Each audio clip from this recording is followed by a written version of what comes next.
Beleza, pessoal, tudo bem? Bora lá falar um pouquinho daquilo que eu falei com vocês semana passada, que eu iria estar respondendo algumas perguntas que eu deixasse meio pendentes no meio da semana, que eu estaria respondendo.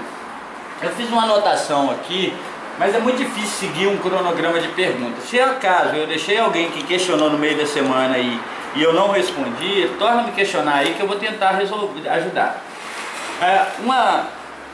Uma dúvida que o pessoal me procurou aí muito, né, no meio da semana aí, não só uma pessoa, foi quanto ao viés, tá? O viés. E o que eu percebi? Algumas pessoas me mandaram foto, outras me mostraram por vídeo, que às vezes estavam passando o viés deles lá na camisa e estava ficando repuxado. Aí volta aquele assunto que sempre falo com vocês, algumas coisas você tem que se prestar atenção na costura, né? Quando você costura uma peça, quando você é costureira de ateliê, você já tem uma certa experiência. Quando você está trabalhando com produção, você tem que seguir alguns processos. É comum para mim ver as pessoas comprar um aparelho tipo esse que está aqui na minha mão, colocar ele na máquina e pegar um pedaço de tecido e colocar. Tudo bem, isso pode ser feito, o aparelho vai funcionar dessa forma, porém, ele não vai estar trabalhando de forma correta, tá? Então o que vai acontecer? Você vai estar com ele aqui, ele vai estar com a pressão desajustada e tal, e ou ele vai estar correndo demais, ou ele vai estar correndo pouco. Então você tem que ter a habilidade de perceber isso e seguir em diante sem seguir a tua produção, a tua peça da melhor forma possível. Mas esses aparelhos são aparelhos industriais, tá? Todo e qualquer aparelho desses aqui são industriais. Então eles quer dizer isso, quer dizer que eles são feitos para uma produção, né? Então eles têm que funcionar de acordo com um padrão, eles são testados, eles têm uma aprovação para poder fazer assim. Caso contrário, as indústrias não os comprariam, correto? Então o que acontece? É muito comum a pessoa fala, poxa, mas meu viés está ruim e tal, tá isso, tá aquilo. É o seguinte, ó, aqui está um prato de viés, eu tirei ele da minha mesa lá, tá? Esse aqui é o meu antigo, então ele não está novinho como eu costumo mostrar aí nas fotos. O que acontece, ó?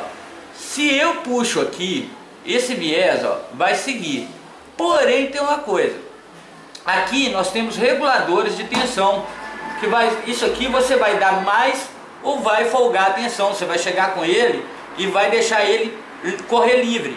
Outra coisa que é muito comum, as pessoas colocarem um viés em rolo assim e o viés ficar bem apertado aqui. Aí o que acontece? Quando a máquina vai puxando lá, o calcador vai puxando o tecido, o que acontece? Esse tecido vai ficando preso, né? Então o certo mesmo é você vir aqui ao centro aqui, ó, fazer isso aqui, ó, vem aqui, tira um pouco disso aqui, tira um pouco disso, né, desse viés. Nem tô com a tesoura, tô com a tesoura aqui, tira um pouco dele no centro, para quê? Para que ele possa correr folgado na tua base aqui, ó, aí ele vai correr solto aqui dentro, tá? Indiferente do prato. E aí, na hora que ele for sendo puxado, se você perceber que ele está ficando solto demais, você dá mais pressão. Aí você vira ele para uma posição em que ele vai dar mais pressão. Se ele está prendendo demais, você deixa ele correr mais solto, tá? Espera aí.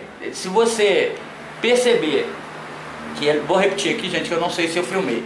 Se você perceber que ele está correndo demais, né? Você vira esse regulador e ele vai dar mais pressão no teu viés.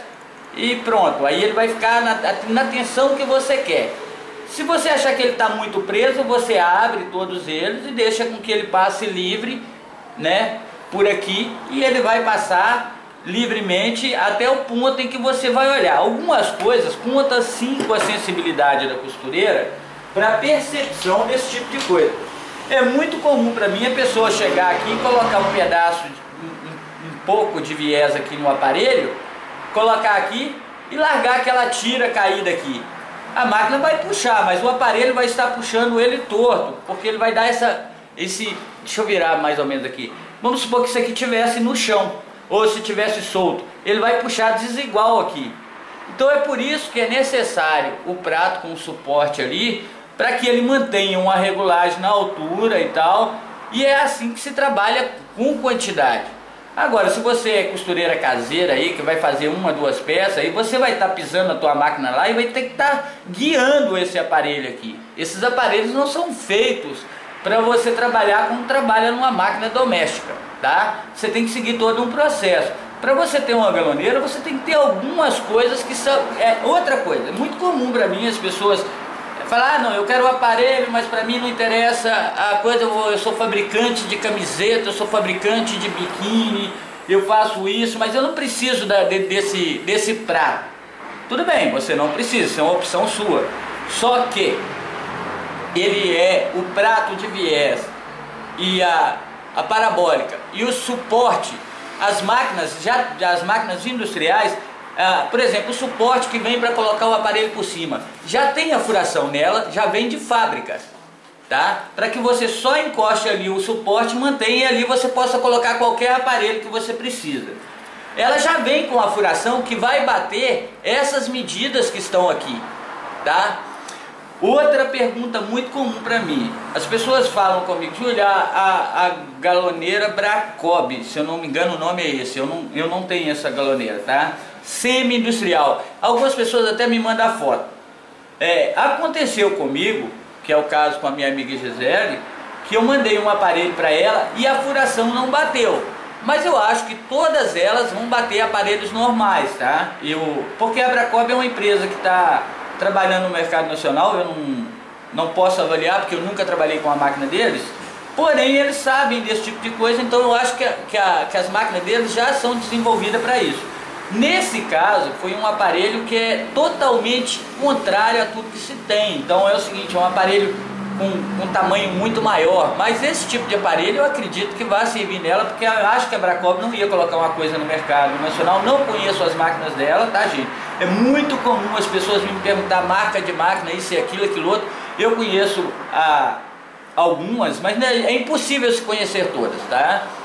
E eu sei que algumas industriais, elas têm que ter uns padrões iguais. Então os aparelhos são desenvolvidos para esse tipo de situação, tá?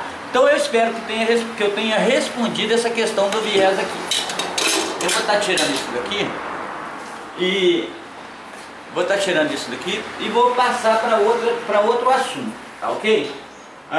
Eu vou vir aqui nas perguntas. O Roberto Tessari. Roberto, a pergunta do Roberto foi sobre os vídeos da semana passada, sobre a questão da gola. Porque eu falei que as minhas golas têm o tamanho exato das cavas da gola ali, né? Dos colarinhos ali do corte, né? Me fugiu até o nome agora. Mas vamos assim. O que acontece? O Roberto falou assim, poxa, Júlia, eu tiro 1 centímetro no tamanho da minha gola para que eu coloque a minha gola lá. Bom, se você, Roberto, está tirando 1 centímetro, eu acho que você tem que estar tirando 1 centímetro do tamanho da tua gola na modelagem, que aí você já corta, você não tem o trabalho de ficar cortando aquele 1 centímetro. Outra coisa, Roberto, é o seguinte, você falou comigo, não, acho que eu vou fazer do teu jeito aí, porque eu acho que se fez assim, a gente tem que estar inovando e procurando coisas novas. Eu digo o seguinte, Roberto, eu não me preocupo em fazer coisas novas, eu me preocupo em fazer coisas no caminho que está certo. Se você está se sentindo bem com o acabamento que você tem, tá? A única sugestão que eu posso te dar é o seguinte, em vez de você tá adequando naquele tamanho, que você esteja tirando a tua modelagem, que na hora do teu corte, você vai estar, eu acredito que a sua diferença da gola está justamente nesse 1 centímetro, concorda comigo? Então você não vai ter o retrabalho de ficar toda vez cortando e ajustando ali o tamanho da tua gola. Eu espero ter te respondido essa questão aqui e quero te dizer outra coisa também. É muito comum para mim, alguns clientes chegar e falar assim, Júlio, olha, essa gola eu quero, eu fazer uma modelagem, ela tá num padrão, e o cliente falar assim comigo, olha, Júlio, essa gola eu quero ela um pouquinho mais apertada, ou eu quero ela um pouquinho mais alta. Eu, Júlio, por exemplo, eu gosto de camisas que a gola seja bem justa ao pescoço, né? Tem gente que gosta das camisas um pouco mais apertado, então os tamanhos diferenciam ali, né, de modelagem para modelagem daquilo que o cliente quer colocar no mercado. Você tem camisões, né, que são extremamente largos, folgados, e tem gente que gosta de uma camisa mais enxuta, mais encorpada, colocada ali para mostrar o corpo, para se sentir melhor. Então isso é uma coisa que está acontecendo ultimamente. Então você não segue um padrão muito rígido sobre aquilo, e sim sobre a sua qualidade, tá ok? Então, meu amigo, a sugestão que eu tenho para você não é que você chegue o tamanho da gola e tente ficar aí quebrando cabeça, tá? Inclusive, essa semana um amigo me mandou umas amostras de umas camisetas que ele fez aí num estado aí, não vou citar quem é também, me mandou uma amostra ali, ele particularmente já sabe do que eu estou falando, que as camisetas estavam com as golas todas caídas, né? Eu acredito que nesse caso, na hora de desenvolver, você tem que fazer uma peça, desenvolver todo o tamanho, acertar isso chama ajustes. Toda a produção que você vai fazer, você vai e faz os ajustes. Outra coisa que é muito comum nas camisetas é o seguinte: às vezes você pega uma malha preta e pega uma malha branca. Aí você percebe que a malha preta ela está um pouco mais fina do que a malha branca, que são questões de fio e tingimento, né? Aí você vai lá e pega a ribana preta, vamos supor numa camiseta que a gola vai ser ribana.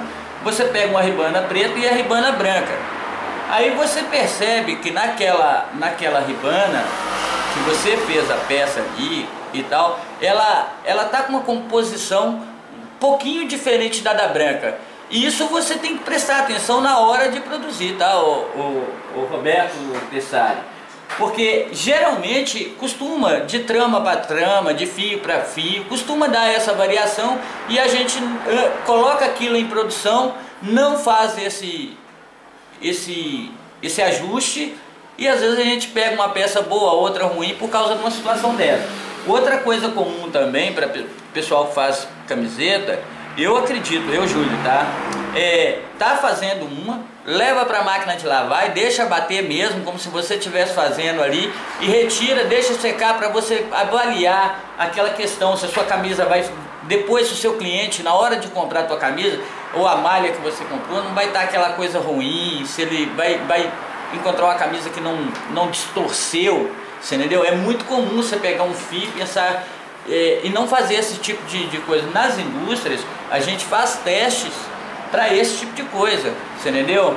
Então gramaturas de malha, fios fazem muita diferença. Eu nem vou falar aqui sobre questões de fio, que eu vou fazer uma confusão na cabeça de muita gente aí, ou de tinturaria, ou de tingimento. Eu não vou estar falando nisso agora. Mais pra frente, quando o pessoal estiver mais inteirado no canal aí, eu vou estar dando essa resposta sobre fios. Eu vou parar esse vídeo, são muitas respostas.